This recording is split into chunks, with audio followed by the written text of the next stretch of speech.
The reaction that I have is the Curtius Rearrangement reaction. This reaction was founded in 1885 at Heidelberg University by Julius Wilhelm Theodore Curtis. He discovered that isocyanates and nitrogen are produced during the heat breakdown of acylozides formed from carboxylic acids. As we see here, we have acylazide, which tend to progress with light or heat being the catalyst of this reaction. With this R group right here, we tend to see alkyl or aryl atom being used. But as we advance through this reaction using lighter heat, we get isocyanate, which is the intermediate for this reaction. But when this is produced, we tend to see this R group migrating from this CO bond over to the nitrogen atom. And eventually, with the addition of water, we see the loss of this CO double bond to create an amine for us here, as you can see. Yeah, starting with this acid chloride, for our mechanism, we're going to start with acid chloride. We tend to forward this reaction.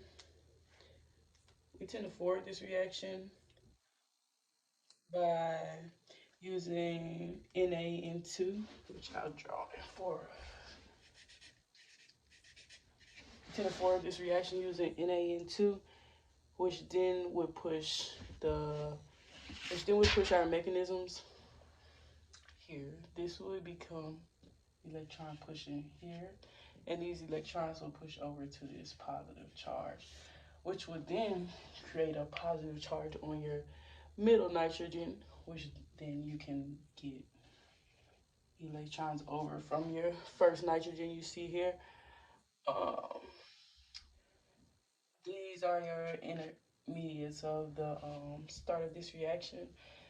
Here to advance, we see the use of light or heat, whichever you choose, and withdrawing the N2 group, which tends to leave us here with nitrine,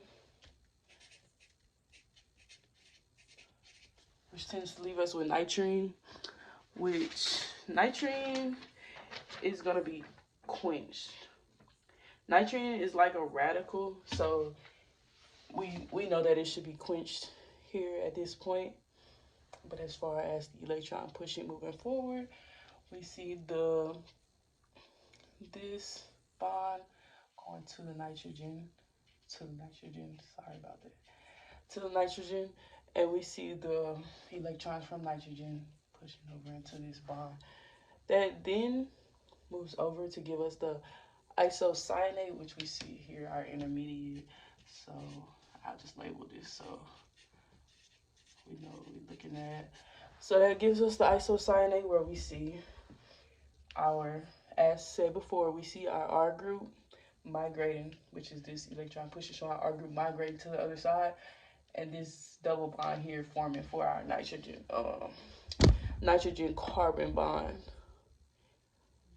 With the addition of H2O here, our reaction continues, and we tend to get carbamic acid. I write that out for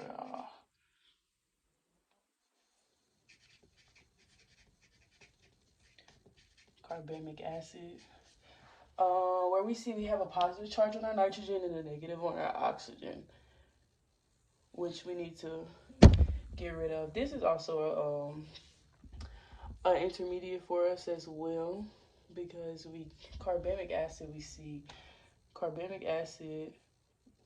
This is our intermediate after carbamic acid. For carbamic acid, we see more so R with the NH group going over with our OH and our O group. This is our carbamic acid, but this is our intermediate for it. Skip that step. And so with another addition, so with this electron pushing, we'll show that this negative charge comes in for us. And then we see that this one on the nitrogen breaks off. So here essentially, this breaks off to the nitrogen. So essentially we're getting rid of this C bond, the CO bond, COOH bond, essentially leaving us with only our nitrogen and R group, but like I said before, the light, which reduces the CO2 group, eventually giving us the amine that we're looking for with this reaction. So this is the whole mechanism of the reaction and how it would occur. Um, yeah. So the Curtius Rearrangement reaction is used to make antidepressant drugs like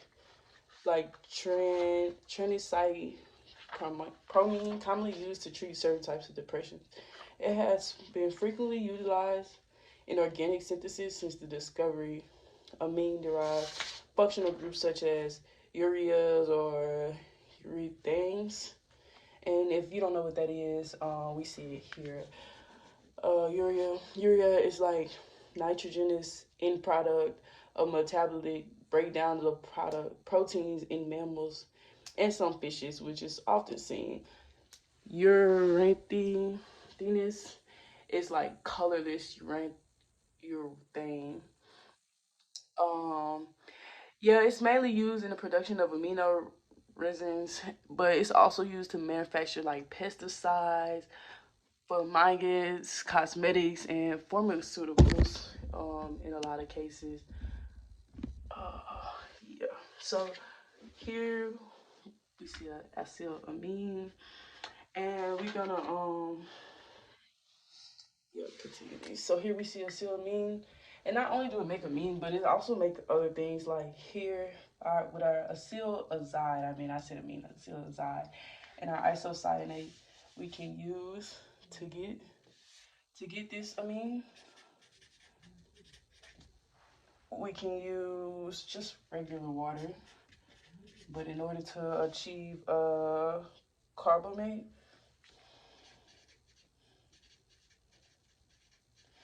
we would use something more like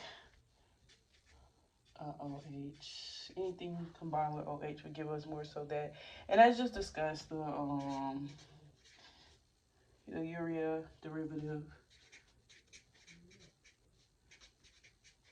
which was just discussed about how it's used in pharmaceuticals, cosmetics, and things of that nature, or with mammals.